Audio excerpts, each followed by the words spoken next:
Welcome to the Launceston Freelance Festival, or should I say the virtual Launceston Freelance Festival, because we are online this year. This is day 2 of the festival. Yesterday we had a sustainability workshop and we had virtual drinks. So today we'll be going straight into the main program. I'm Sue, I'm the festival director, and I'll be jumping in and off during the day and moderating some of the sessions and introducing the panelists. We've got a really exciting lineup, and we've got a lot of some networking opportunities. We've got panel discussions, workshops. It's a really good upskilling event. And although you can't come to Launceston, we're bringing Launceston to you on this rather chilly morning.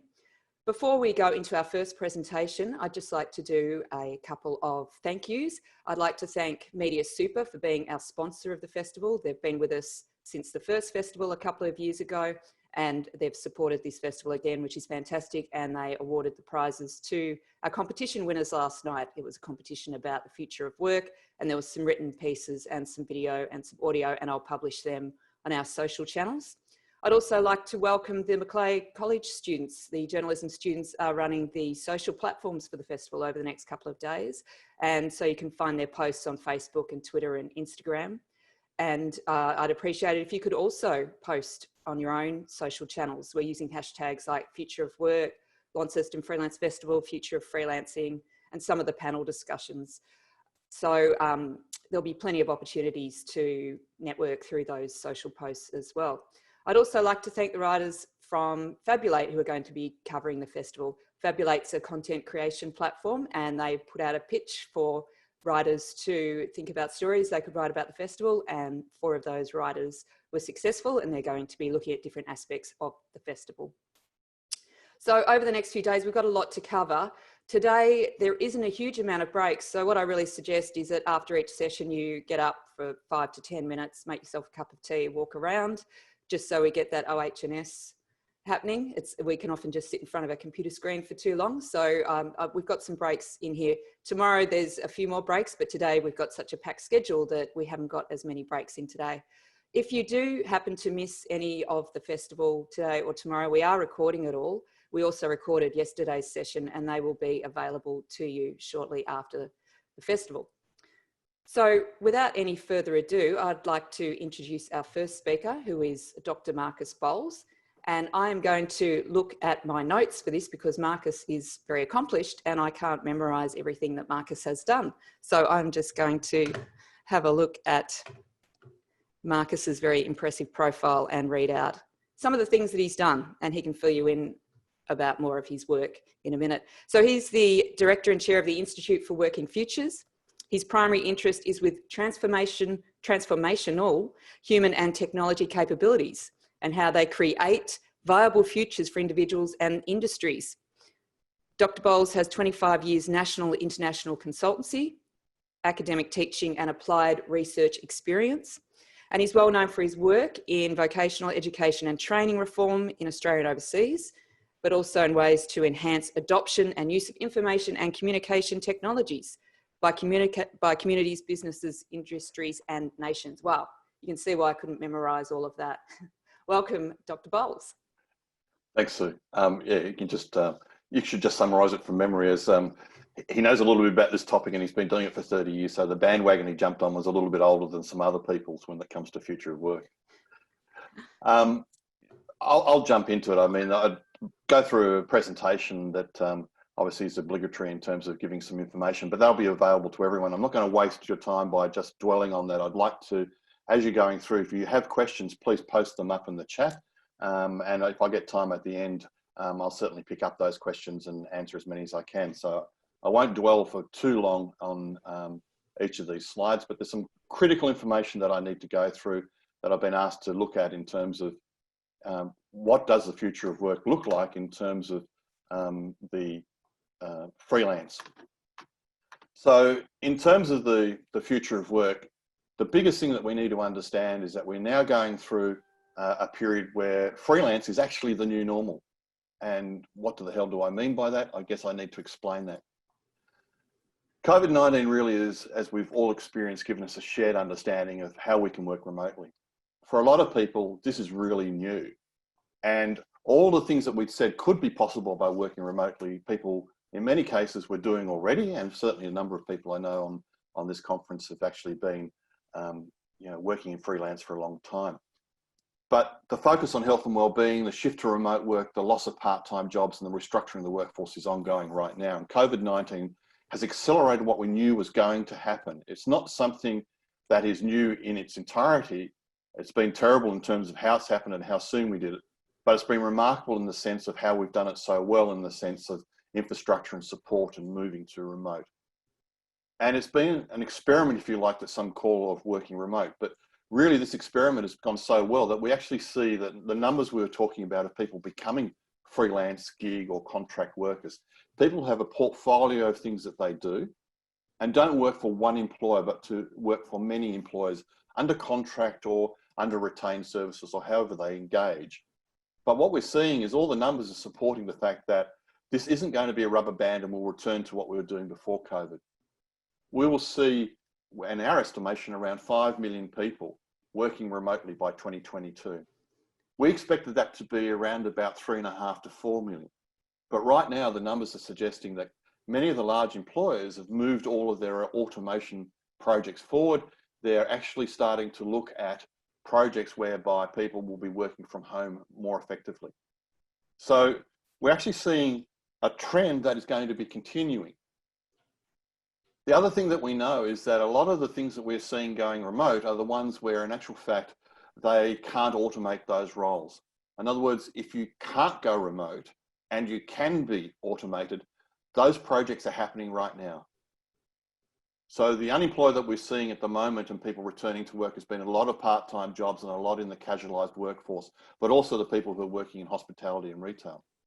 While some of those would pick up, the jobs that we're going to be losing in the next 3 to 4 months are going to be ones that will be permanent. And they're all the ones where they're particularly focused heavily on technical repetitive skills. And all the jobs that we're seeing that are going to be ones that will succeed in the future are ones where there's certainly technical skills are important, but the soft skills are essential. Your ability to work with different people, to fit into different cultures, to be able to do a number of things in terms of what you're doing with your intellect, and to be able to modify your behaviors, learn quickly, and work across different cultures. These are all essential components. So this is important for a freelance in a particular way, and that particular way is really, it's telling us the future is human. The jobs that are paying more, that are enduring longer, and are being recruited for with more pay are ones where, in actual fact, the intellect and the human skills are actually higher. It's an important one to think about and dwell on. So while we've been focusing on technical and the idea that robots might be taking our job and freelancers are really somebody who can't get a full-time job, the reverse is true. The new normal is where people are working remotely, where they're using more intellectual and creative skills, and they're getting paid more because people can't afford to have them on staff full-time, but they'll pay them as contractors to come in on a casualised workforce or a contractor workforce. This means there's a shift in what we need to think about ourselves and what strengths that we need. So we often go out there and sell our technical skills, but in actual fact, it's some of our human capabilities that are the hardest ones for companies to develop and are the most expensive.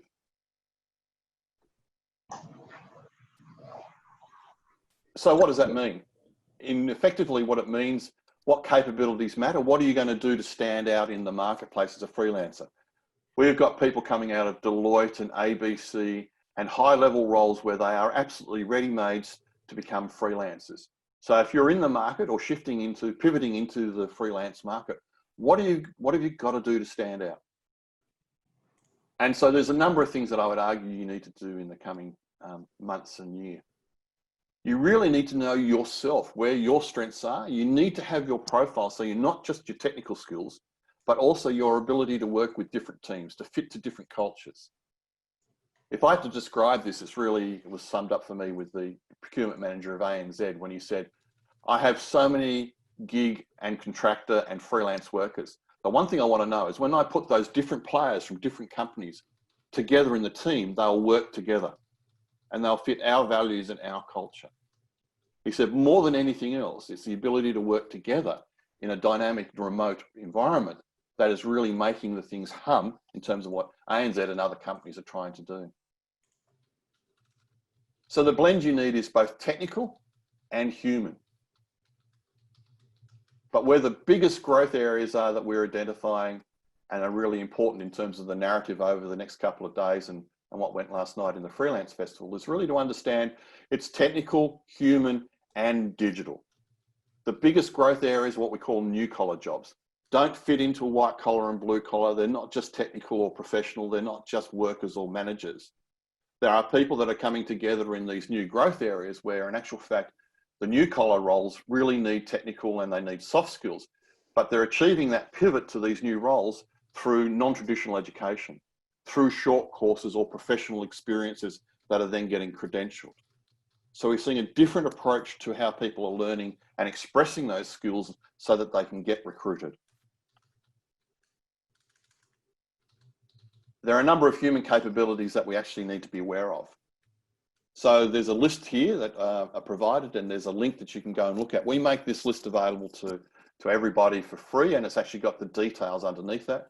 And within the next few months, Working Futures will also load up for young people and people who are looking for career opportunities, so their profile can be matched against where jobs are emerging. So they can actually see where their strengths are against their human capabilities and their technical skills, and then actually see what roles best fit them.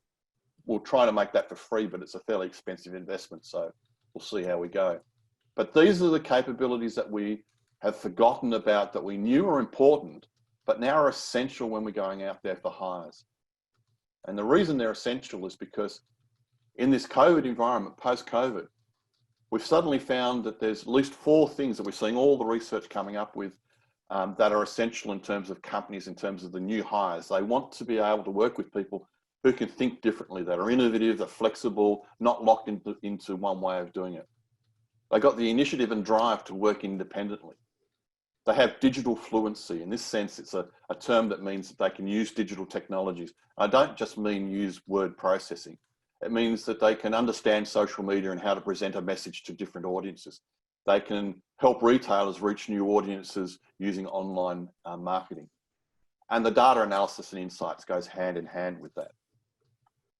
So what I'm trying to describe is where the largest opportunities are if you're a freelancer looking for work in the future, or you're looking to pivot, or you think you've got strengths. And these are the largest ones at the moment that we are seeing in the new collar area. In data scientists alone, there's a 1.6 million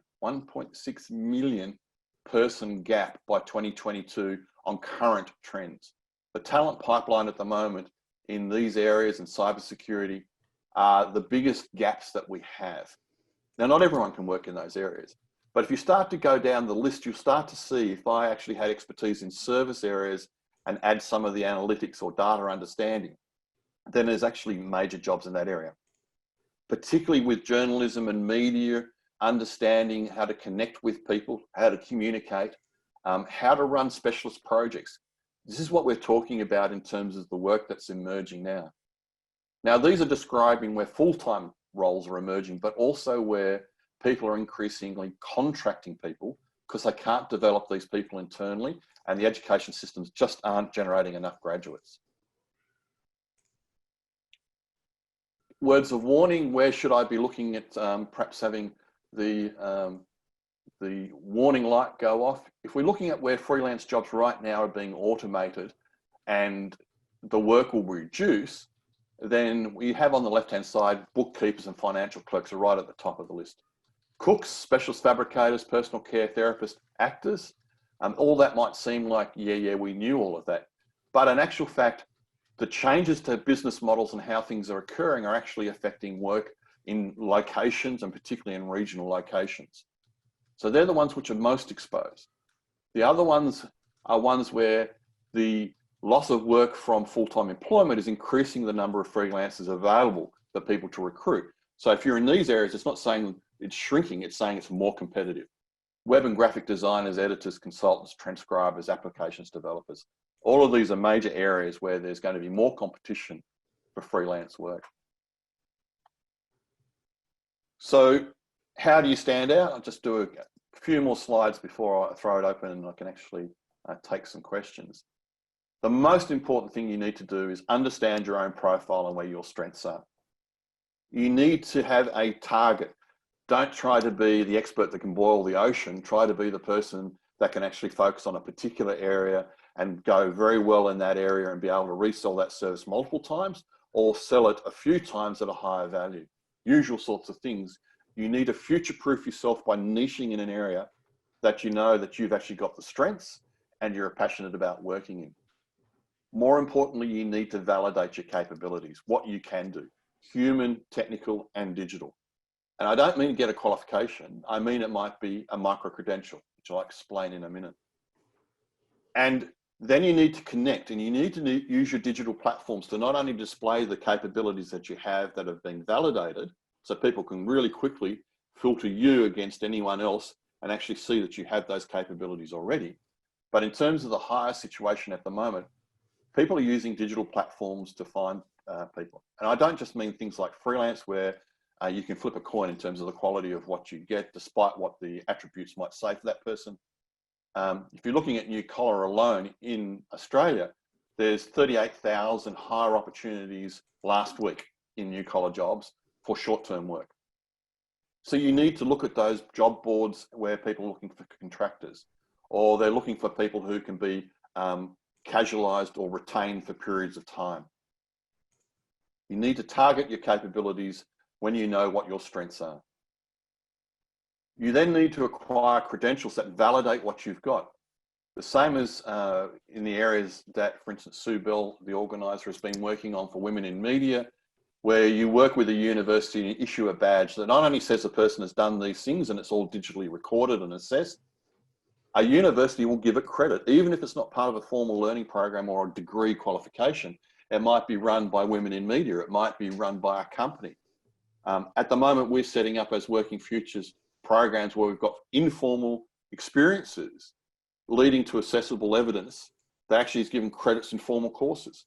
Engineers Australia have people completing engineering programs which will actually give them credits for units of study in Masters of Engineering at 16 universities around Australia, because they're accelerating the skills uplift, and the universities don't have those programs. They simply don't have them, but they want to recognise people that do have that. So you need to go digital, you need to have the evidence, you need to have it verified, it needs to be portable and accessible. It needs to be discoverable. You need to manage your own portfolio of what you've got in terms of your capabilities, and not just put it in a resume, but get it validated, get it confirmed.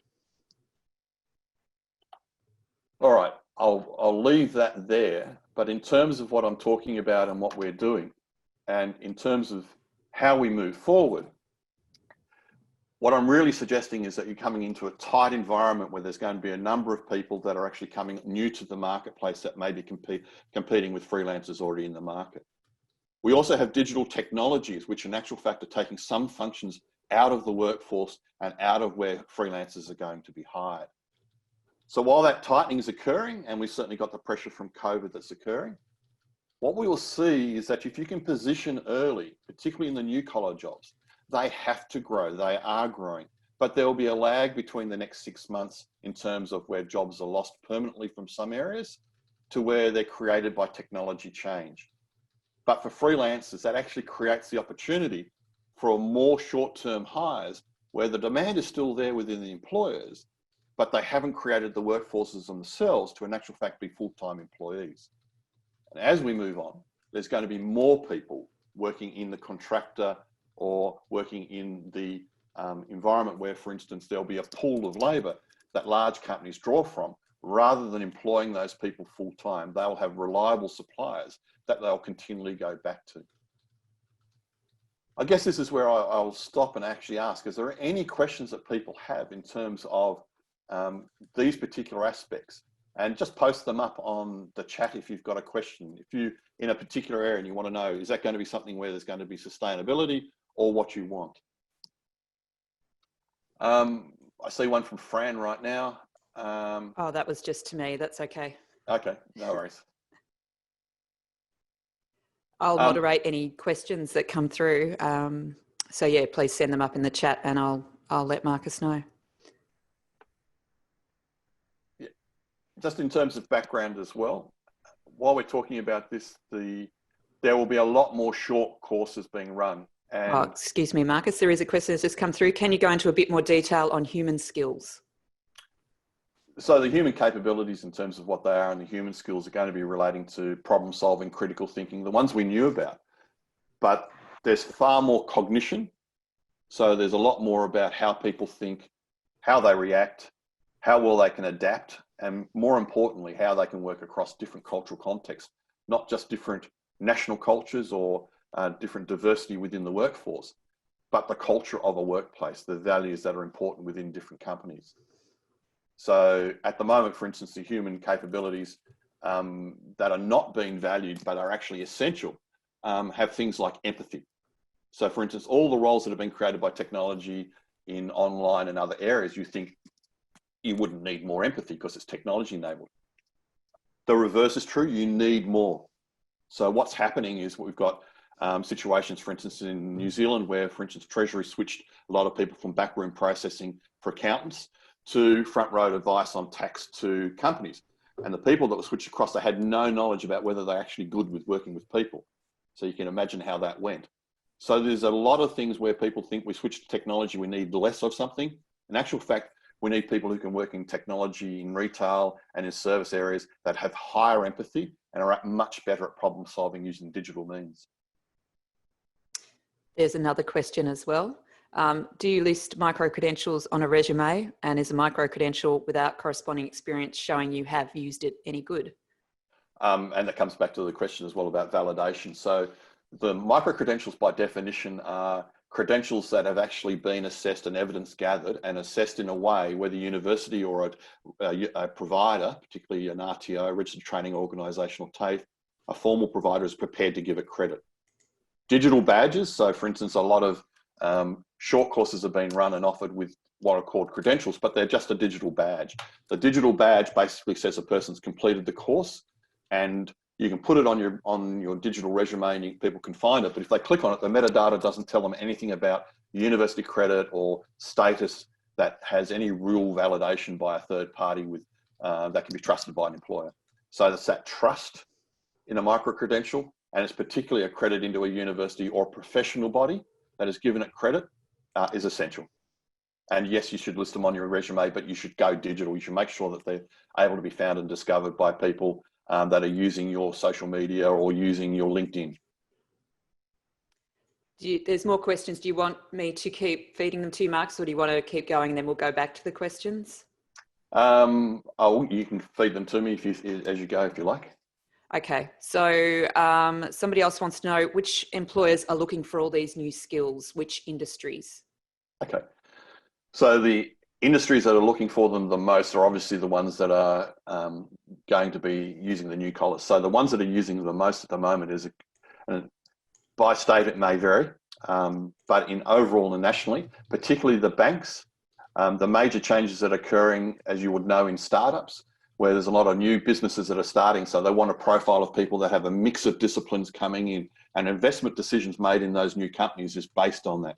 So you'll see diversification and particularly emphasis on soft skills in companies that are not only startups, but in established digital businesses. Altasian, you're seeing the things that are happening within Spotify, and you'll see that there are a number of other areas where Uber Eats and other areas, they are actually now working off profiles and actually require people to have certain credentials before they will be recruited. So it's a diversification, but particularly in the technology areas, it's going to be the areas where you're seeing the banking and finance industry, the health industry, and to some extent the agricultural industry adopting these very early over the next 6 months. There's another question. There's a massive transition of professional development from organisations to individuals. How can freelancers recoup these costs, and how are employers assisting with training? Do you see growth in training provided by employers to their contract freelance staff? No, that's a really simple answer. So what's happening at the moment is the reason freelance staffing is increasing is because companies can't keep pace with the skilling demand that's been incurred by them. A lot of reasons why they are keeping people with high human skills, even if they have the technical skills, is because if they don't have that, the potential of that individual for further development as roles change and as the company changes its business model is depressed. In other words, people are less likely to change, less likely to learn quickly, less likely to adapt if they can't in actual fact have high self-motivation, a degree of collaborative endeavor, and all of those things that were in the human skills. So those are listed on in terms of the website where you can access those.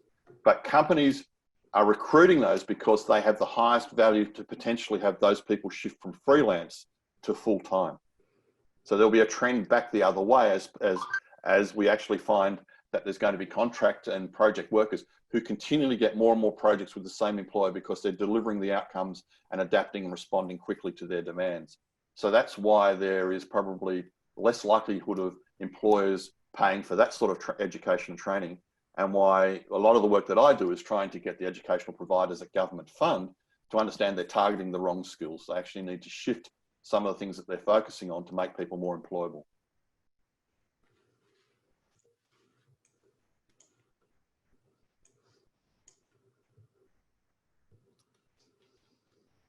Okay, so the other one in terms of just the focus of the question that was coming up earlier, if I've missed one, please let me know. The soft skills in terms of how they're transferred, and the question that was implicit in a couple of those areas is to understand soft skills are more tacit. They're things that are less likely to be taught, but more likely to be learned. And that seems like a strange statement, but the reason they're so hard to develop is because you need the experience, you need to apply them in a context. And for instance, in TAFE and universities, I think the foundation or the employability or the graduate attributes are in actual fact like problem solving, critical thinking, communication are common ones, which we say are really valuable. But they believe they're delivered because you're doing a technical course or you're learning something else and you'll just acquire these things. The answer is the reverse.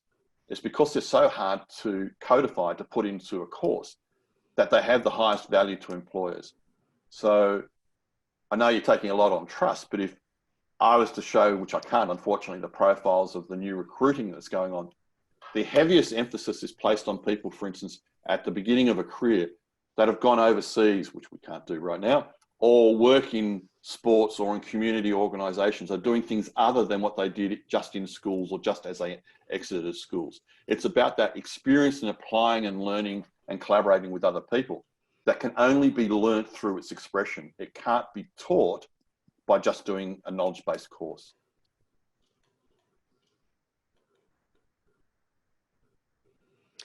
Are you seeing any trends in payment of services to freelancers?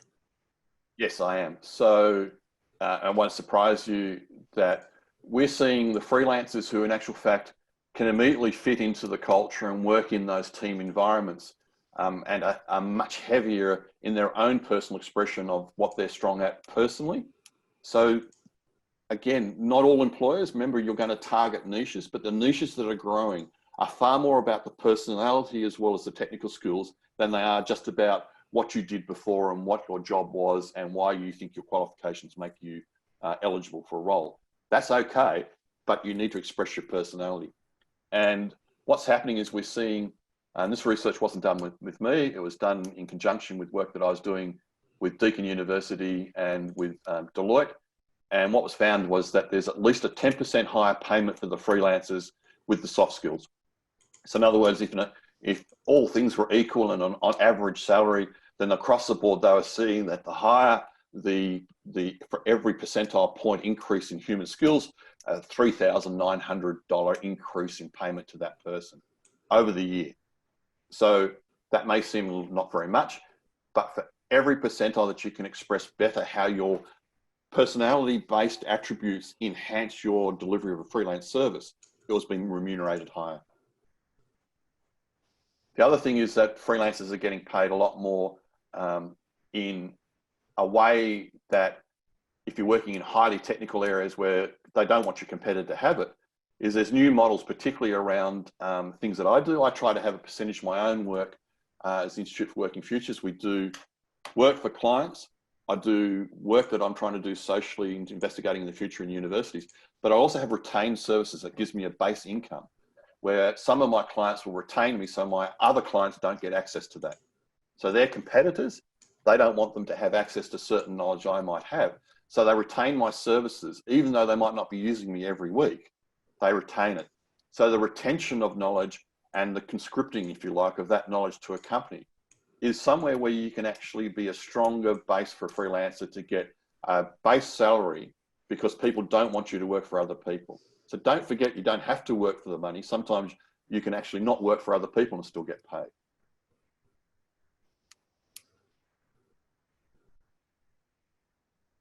Is there any other questions people have that they particularly focused on?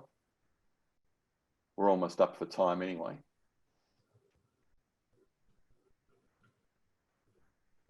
Okay. So in the summary, if I was going to give an idea about what's occurring, and I know this is a bit of an insight around a blind corner, is at the moment what we're seeing is a lot of larger companies are doing restructuring while COVID's occurring, and particularly in the lockdown period. There was 5-year plans that we had mapped out that they've rolled forward. They've rolled them forward because the reason it was done incrementally to get to the change they wanted is they didn't want to impact their business. They didn't want to impact the clients. Many of the larger companies who will be major contractors of freelance workers, and many of the areas where we've got creative industries and startups, have all taken this opportunity to hit pause and to look at a rebooted, what do we look like if we do this differently? A lot of these changes in case in point will see some increased unemployment in the period towards the end of this year. Unfortunately, they'll be in areas where they're not going to be absorbed back into the workforce very quickly. As freelancers, I guess I'm saying there will be more competition, particularly in areas of expertise that I identified. But the areas to target, if you can, if you're in journalism and you're really good at certain things, make sure you express why you've got the journalistic and you're human, but also look to digital. Where is the new channels? Where can you sell your expertise that's in the digital space where tighter traditional business models are going to transition to try and use digital? Try to be in the place where they won't have the workforce to do the transition. Try to be in the place, particularly with the human capabilities, where organizations want people in their workforce that can learn and adapt and to respond more quickly. And honestly, and because I'm running these right now, we will have profiles of people who will come back onto the workforce who in actual fact are going to be less quick in terms of their ability to not only respond to the change, but they've been sitting in a job they thought they could hold forever because they didn't need to adapt and they didn't need to learn more differently. So the way to really think about what you're trying to do is to make sure that you can express yourself clearly, that you can validate what you've got, particularly using third-party credentials of your capabilities. And if you can't, then testimony from people that can attest to the fact that you do these things, that are reliable third parties. Start to put these things in a digital format and to make sure that you're across the platforms. And I know a lot of what Sue has lined up for people to talk about will be about freelancing in the future. You need to spread your net widely, but don't think you need to be everything to everybody. You need to be really, really crisp and clear about why you stand out to that audience. If you don't do that, then all you're doing is shouting down a dark hall and hoping that someone will answer. You need to be clear about what your product and freelance offering is going to be. There's a couple of other questions, Marcus. You mentioned project management being a growth area. Is that the management of projects in addition to other skills, or is a dedicated project manager? Both. So dedicated project managers are in high demand. We're moving from organization structure to do things to projects that do things. And that's a more flexible way for companies to be able to manage change. And as we implement the transformation projects, a real example will probably help. We've got the liquor arm of Woolworths spinning off into Endeavour Drinks. So we have a multi-billion-dollar entity that will have to bring together 5 different cultural areas, communicate their brand, decide on their messaging, and get all of those things done, while in actual fact not having the time to put together all the full-time staff to do that. So what they'll run is they'll run projects and they'll look for people to contract into roles that will be about marketing and position, that will be about workforce planning, that will be about some of these key transitions. But across all of those themes, you need to be able to secure project managers. So project management of itself is a great area to be in. But if you can specialize in the digital management, or you can bring specialist tools, particularly data. So if you've got some capacity to analyze what people are doing and how they're delivering to the agreed outcomes, and give data dashboard to the project owners, then, or if you're an accountant and you can actually sell confidence that it's going to deliver on time, those are really important combinations of skills that are highly valued.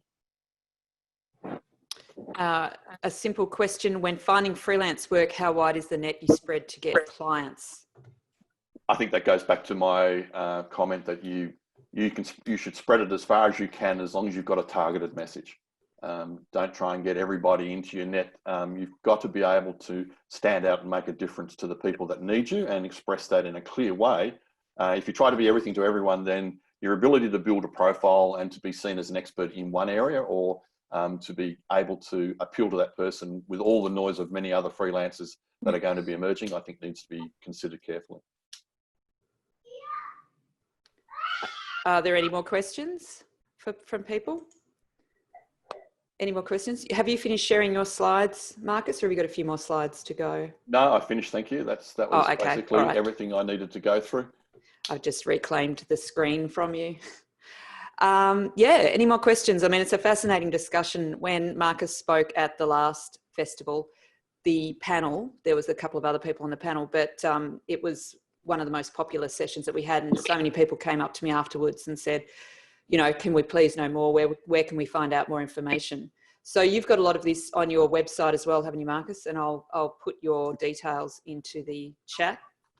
Yeah, absolutely. So I've been writing a couple of discussion papers because while this sounds dry, there's an amazing number of people that actually want to know where the jobs are going to be, and there's so many people offering noise rather than substance. So I've written a few discussion papers that are in the news area of Working Futures website, but I've also put all the human capability standards online for free for people to download, and you can actually see levels of progression. So you can actually start to work out where you might be strong in some of those capabilities.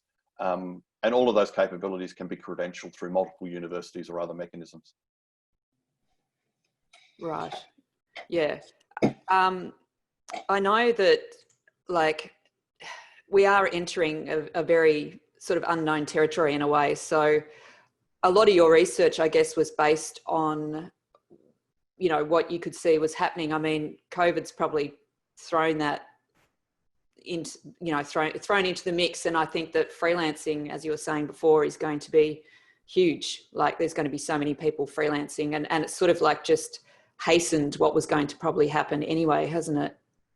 100%. So we expected that, well, we knew that we were moving to a workforce where particularly people would be more contractors than there would be people working for a single employer unless they were working for themselves. So we are now moving to a basis much more quickly where people will work remotely, and it will actually become normal for people to have a portfolio of a number of people that are contracting their services. The mechanisms of how that's occurring, the competition and being able to stand out and being found is still lagging. So there's an opportunity, but there's also the threat, if you don't know some of the things we talked about, to try and be everything to everyone, or not try and present yourself on the digital platforms where you can be found. Fantastic. Well, is there any more questions? If so, please put them into the chat. Otherwise, we'll let Marcus go and enjoy a cup of tea, or spend the rest of his day outside. It's a blue morning at the moment, isn't it? It's a nice blue day. So looking outside, you can enjoy the sunshine. We don't have fog where I am at the moment, but it's a beautiful day. So if there's no more questions, we'll let Marcus go. Automation impact. Penny's written automation impact. What's the impact of automation on the future of work? A big question, but in summary, I guess what we'll see is that at the moment, even with COVID, what we're seeing is that there will be at least 1.2 million people over the next 18 months who will lose their job because automation will take over 80% of their job tasks. That doesn't mean parts won't then move into combined jobs. So what we'll then see is we're seeing jobs moving together and augmenting. And so this whole idea that we have traditional occupations and traditional disciplines will even erode further. But the big thing that's the slight lag, but will be occurring as well, is we expect to see around about 2.8 million new jobs being created as technology's rolling out, if we can sustain economic growth.